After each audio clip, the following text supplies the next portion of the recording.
now with the invent of AI, I think the automation has gone into a different leaps and bounds, right? And now we are focusing on that.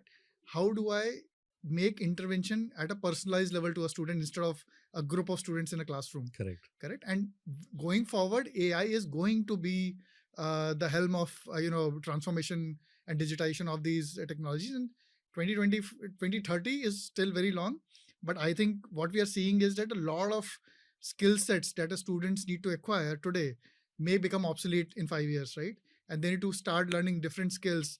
We are already talking about prompt engineering. We are already talking about how do you build multimodal systems. We are already talking about how do I use AI to improve my teaching and learning experiences. Right. This all will make leaps and bounds shift, which I think it will become very difficult for an education curriculum to catch up with, but be very relevant for a student evolution journey from that perspective. Correct. So if I see from the infrastructure perspective, from the blackboards, from resident schools, colleges, I think COVID has been a catalyst for this entire journey and evolution per se.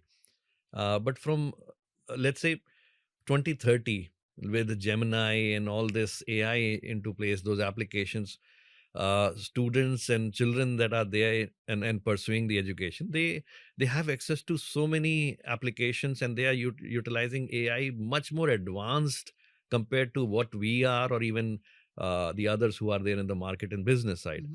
So how does infrastructure enables, or I would say from Google's perspective, how would that enable? You mentioned personalized experience. Yeah. How would that be enabled? So think of it, right? I think we are talking about democratization of education going forward, right? It's already started. I'm not saying we are not there, but that's the roadmap we are taking.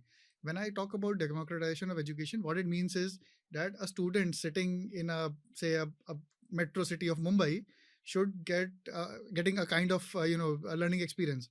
Why should not a student sitting, say, in Darbhanga or say in Coimbatore or say in Trichy should get the similar kind of experience sitting in their own vicinity, in their own town, small town, village, city, whatever you want to call it, right? That's where the access will go. Now, if you double down on this, what it means that they are learning in their local language. It means they are learning on any kind of device they have right now. It also means that their level of understanding is at par with any student who is sitting in any kind of a city or a metro city, or for that matter, maybe abroad.